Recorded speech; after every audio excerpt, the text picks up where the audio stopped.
Ibu Bapak yang terkasih dalam Tuhan, selamat malam kembali kita berjumpa, menikmati sapaan kasih dan ketukan cinta Tuhan dalam tuntunan tema yang mengatakan mengenali tujuan hidup. 2 Korintus pasal 5 ayat 10 mengatakan sebab kita semua harus menghadap takhta pengadilan Kristus supaya setiap orang memperoleh apa yang patut diterimanya sesuai dengan yang dilakukannya dalam hidupnya ini, baik ataupun jahat. Saudara, banyak orang menghabiskan waktu dan energinya untuk mengumpulkan warisan yang berkelimpahan di bumi ini dengan berbagai motivasi. Ada yang untuk warisan masa depan generasi, anak-anak dan cucu. Ada motivasi agar namanya tercatat dan dikenang sebagai orang yang pernah memiliki banyak harta dan pengaruh pada zamannya. Mungkin juga ada yang dalam rangka mempertahankan status sosial atau demi mengubah status sosial ekonomi. Kisah James Dobson, seorang mahasiswa yang mewakili kampusnya mengikuti lomba tenis antar perguruan tinggi. Dan James keluar sebagai pemenang, juara satu dengan medali emas. Medalinya kemudian dipajang di kampus. Nama James menjadi idola baru di kampusnya. Waktu berlalu, James tamat dan mencari pekerjaan hingga mendapatkan pekerjaan. Singkat cerita, beberapa puluh tahun kemudian, seorang tukang sampah mendatangi rumah James dan membawa piala medali emasnya, piala yang diraih ketika masih mahasiswa.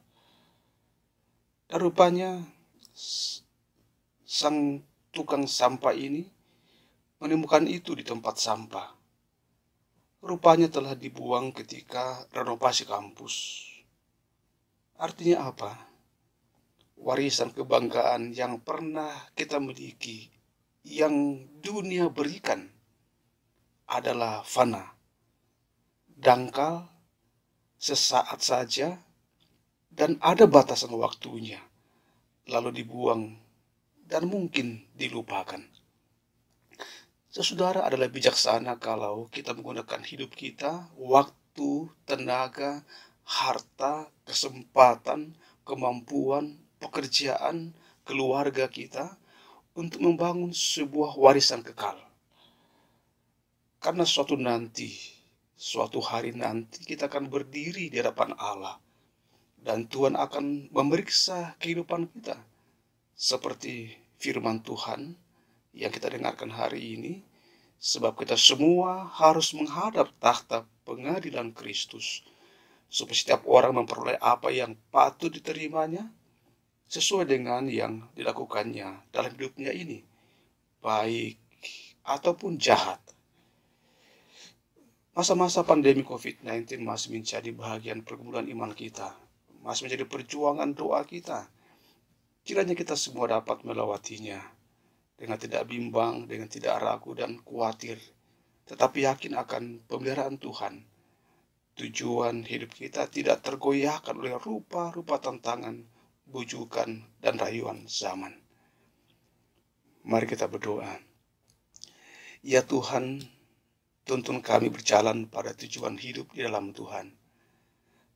Dan mampukan kami tetap melanjutkan peran kami, karya kami, perjuangan dalam rumah tangga dan keluarga kami, sebagai bagian mempersiapkan warisan kekal.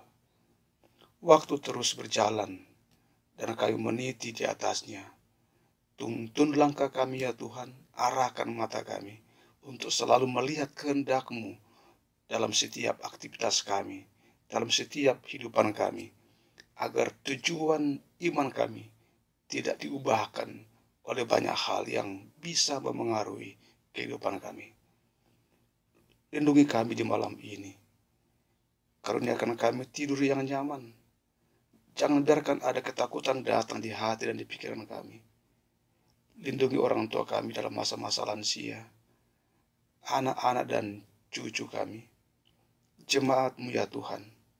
Biarlah cahaya-Mu tidak pernah memudar sedikit pun di atas pembaringan kami, hingga fajar baru menyingsing di pagi hari.